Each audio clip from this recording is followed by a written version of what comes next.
Episode opening സീനിൽ ഇപ്പൊ നമ്മുടെ കണ്ണാടി പയ്യൻ ഓറിയോ അവനാണെങ്കിൽ ഛർദ്ദിക്കാനായിട്ട് തുടങ്ങും. റാഞ്ചി ആണെങ്കിൽ അവന്റെ കൂടെ നിന്ന് അവന് വേണ്ട അസിസ്റ്റൻസ് ഒക്കെ ചെയ്തു കൊടുക്കുകയാണ്. അതിനുശേഷം അവൻ കണ്ണാടി പയ്യൻ ഓറിയോട് ചോദിക്കും, എന്തു പറ്റി, നീ ഓക്കെ അല്ലേ, കുഴപ്പമൊന്നുമില്ലല്ലോ. അതിന് കണ്ണാടി പയ്യൻ പതിയെ തലയുയർത്തി ഇപ്പൊ ആ പിങ്ക് തലയൻ അലങ്കാരനെ നോക്കുകയാണ്. അവനാണെങ്കിൽ കണ്ണാടി പയ്യന്റെ അവസ്ഥയൊക്കെ കണ്ട് അങ്ങനെ ചിരിക്കും.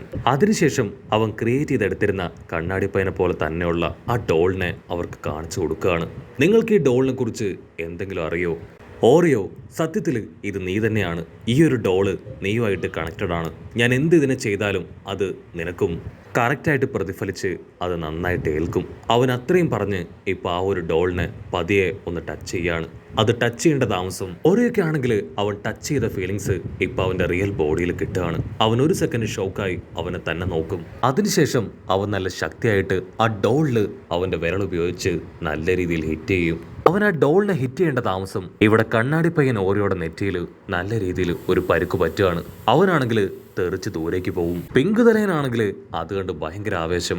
അവൻ ഇപ്പോൾ ഓറിയോടെ ഇന്റേണൽ ഓർഗൻസ് അതൊന്നായിട്ട് തകർക്കാൻ തുടങ്ങും. ഓറിയോ ആണെങ്കിൽ വേദനയിൽ അങ്ങനെ പൊളയാണ്. അവൻ ബ്ലഡും വെള്ളമൊക്കെ ഛർദ്ദിക്കാനായിട്ട് തുടങ്ങും. റാഞ്ചി ആണെങ്കിൽ അവനെ കൊണ്ട് പറ്റും പോലെ ഇപ്പോൾ ഓറിയോ സപ്പോർട്ട് ചെയ്യാനായിട്ട് ശ്രമിക്കും. പക്ഷേ ഇവിടെ ആ ഒരു പിങ്ക് തലയൻ നച്ചറം പൊച്ചറം ആ ഡോളിൽ ആഞ്ഞു കുത്തി ഓറിയോയെ നല്ല രീതിയിൽ വേദനിപ്പിച്ച് അതിലവൻ സുഖം കണ്ടെത്തും. റാഞ്ചിക്കാണെങ്കിൽ അത് നോക്കി നിൽക്കാനായിട്ട് ആവില്ല. കണ്ണാടിപ്പയൻ ഓറിയോടെ നിസ്സഹായ അവസ്ഥ അത് കണ്ട് കൺട്രോൾ പോയ റാഞ്ചി അവനവന്റെ സമ്പത്തും ബാങ്കായി പവറൊക്കെ ഉപയോഗിച്ച് ഇപ്പൊ പിങ്ക് തലയനെ അറ്റാക്ക് ചെയ്യാനായിട്ട് ഓടും.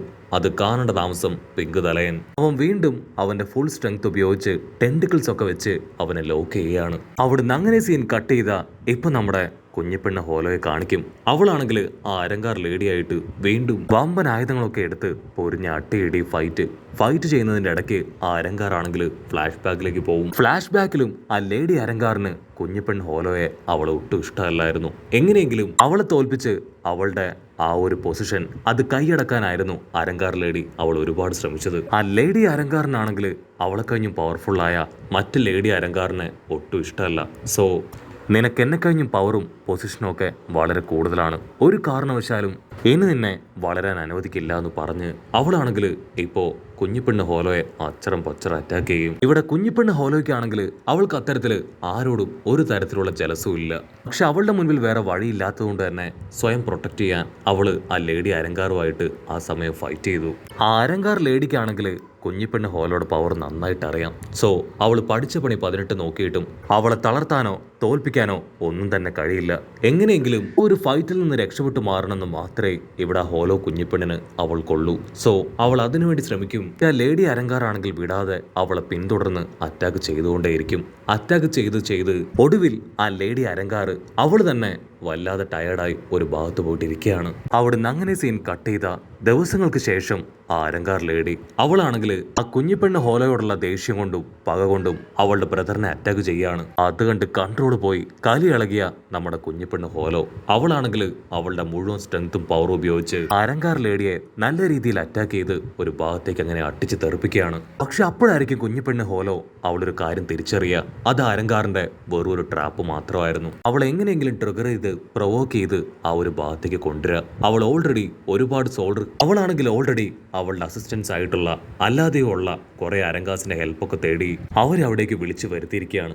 അതിനുശേഷം അവരെല്ലാവരും ചേർന്ന് ആ കുഞ്ഞിപ്പെണ്ണ് ഹോലോയുമായിട്ട് പവറും ആയുധങ്ങളൊക്കെ എടുത്ത് അങ്ങനെ അറഞ്ച പുറഞ്ച അറ്റാക്ക് ചെയ്ത് താഴെയിടും. അവൾക്കാണെങ്കിൽ നല്ല രീതിയിൽ ഇഞ്ചുറി പറ്റിയെന്ന് മനസ്സിലാക്കിയ ആ അരങ്കാർ ലേഡി അവളാണെങ്കിൽ അപ്പോഴും കലി അടങ്ങാതെ കുഞ്ഞിപ്പെണ്ണ് ഹോലോയുടെ ബ്രദേഴ്സ് അവരെയും കണ്ടെത്തി അവരെയും നല്ല രീതിയിൽ അറ്റാക്ക് ചെയ്ത് അവളോടൊപ്പം അവരെ 3 പേരെയും അറഞ്ച പുറഞ്ച് അറ്റാക്ക് ചെയ്ത് ഒരു ഭാഗത്ത് തൂക്കിക്കൊണ്ടുവന്നിടും. പക്ഷെ അവൾ ചെയ്തത് വലിയൊരു തെറ്റാണെന്ന് അവൾക്ക് അറിയാം.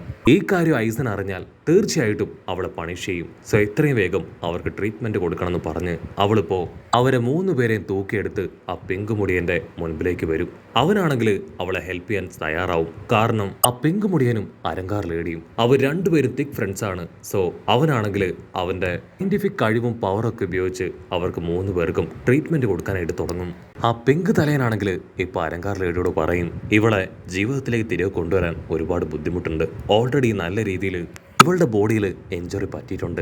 സോ അത് കേട്ട് ഇപ്പോൾ അരങ്കാർ ലേഡിയാണെങ്കിൽ ടെൻസ്ഡ് ആവും. പക്ഷേ അപ്പോഴായിരിക്കും അവരെ ഞെട്ടിച്ചുകൊണ്ട് കുഞ്ഞിപ്പെണ്ണ് ഹോലോയുടെ ഒരുപാട് സ്പ്ലിറ്റ് പ്രഷർ അതങ്ങനെ പുറത്തേക്ക് റിലീസ് ആവുക. അധികം വൈകാതെ തന്നെ അവരുടെ കൺമുമ്പിൽ വെച്ച് അവളൊരു കുഞ്ഞിപ്പെണ്ണ് ഹോലോയായി തീരും. അതുകൊണ്ട് അവർ ശരിക്കും ഷോക്കാവും. ആ അരങ്കാർ ലേഡിക്കാണെങ്കിൽ ഭയങ്കര കൺഫ്യൂഷൻ. കാരണം ആ പിങ്ക് തലയൻ ഒരു വലിയ സയന്റിസ്റ്റ് ആണ്. അവനെ കൊണ്ട് അവളുടെ ജീവൻ രക്ഷിക്കാൻ കഴിയില്ല എന്നാണ് അവൻ പറഞ്ഞത്. പക്ഷേ അവർ നോക്കി നിൽക്കുന്ന അതേ സമയം തന്നെ അവളുടെ സ്പ്ലിറ്റ് പ്രഷർ പുറത്തേക്ക് കൊണ്ടുവന്ന് മറ്റൊരു കുഞ്ഞിപ്പെണ്ണ് ഹോലോയായി മാറി. അവൾ ആ കാര്യം ഇപ്പൊ പിങ്ക് തലയനോട് ചോദിക്കും. അതിനവൻ പറയും ഓൾറെഡി അവളുടെ സ്പ്ലിറ്റ് പ്രഷർ അവളെ വിട്ടിട്ട് പോയിട്ടുണ്ടായിരുന്നില്ല. സോ ആ ഒരു പ്രഷർ അത് അവളുടെ തകർന്നു പോയ മാസ്കിലേക്ക് മുഴുവനായിട്ടും അങ്ങനെ അബ്സോർബ് ആയിരിക്കുകയാണ്. സോ അതുകൊണ്ടാണ് അവൾ ഇത്തരത്തിൽ ഒരു ചെറിയ കുട്ടിയുടെ രൂപത്തിലേക്ക് ട്രാൻസ്ഫോം ആയത്.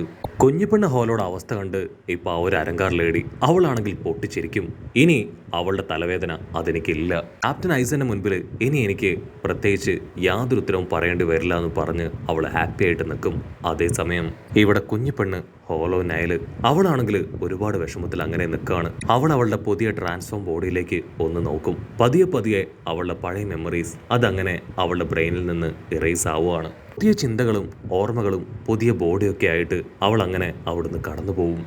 അവളാണെങ്കിൽ ഒരുപാട് വേദനയിലും ബുദ്ധിമുട്ടിലും അവളുടെ ബ്രദേഴ്സിന് അടുത്തേക്ക് വരും. അവളുടെ അവസ്ഥ മനസ്സിലാക്കിയ അവളുടെ ബ്രദേഴ്സ് അവരാണെങ്കിൽ അവൾ ആരുടെയും കണ്ണിൽ പെടാതെ ആ ഹോലോ വേൾഡിന്റെ ഒരു ഭാഗത്തേക്ക് കൊണ്ടുപോകും. അതിനുശേഷം ഒരുപാട് കാലങ്ങളായി അവർ അവരുടേതായ സ്പേസിൽ അങ്ങനെ ഹാപ്പി ആയിട്ട് ജീവിക്കുന്നു.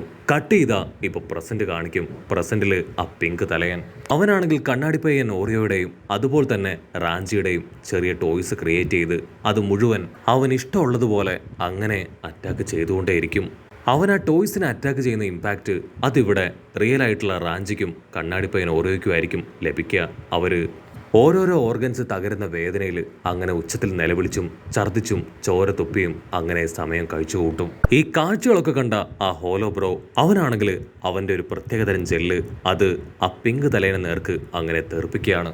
ഒരുപാട് ജെല്ല് ബോഡിയിലേക്ക് വീണ് അവന്റെ കയ്യിലുണ്ടായിരുന്ന റാഞ്ചിയുടെയും കണ്ണാടിപ്പയ്യൻ ഓറിയോയുടെയും ആ ഡോൾസ് അതങ്ങനെ താഴേക്ക് പോവും. ആ പിങ്ക് മുടിയനാണെങ്കിൽ കൺട്രോൾ പോവും. അവനോട് ഏറ്റുമുട്ടാൻ അത്രയും ധൈര്യമുള്ള ഒരാള് അതാരാണെന്നറിയാൻ അവൻ ചുറ്റും നോക്കും. ആ ഗ്യാപ്പിൽ ഹോലോ ബ്രദർ അവൻ നൈസായിട്ട് അങ്ങനെ പാഞ്ഞു വന്ന് ആ രണ്ട് ഡോൾസും തട്ടിയെടുക്കും. അതിനുശേഷം കണ്ണാടിപ്പയ്യൻ ഓറിയോയെയും റാഞ്ചിയെയും അവരെ രണ്ടുപേരെ രക്ഷിച്ച് അവിടുന്ന് അന്ന് കളയുന്നതോട് കൂടെ ഈ ഒരു എപ്പിസോഡും അവസാനിക്കുന്നു. എപ്പിസോഡ് ഇഷ്ടപ്പെടുകയാണെങ്കിൽ തീർച്ചയായിട്ടും ലൈക്ക് ചെയ്യാനും കമന്റ് ചെയ്യാനും ഷെയർ ചെയ്യാനും മറക്കല്ലേ. അടുത്തൊരു അടിപൊളി എപ്പിസോഡുമായിട്ട് കാണുന്നവരെ it's me with Mallu episode.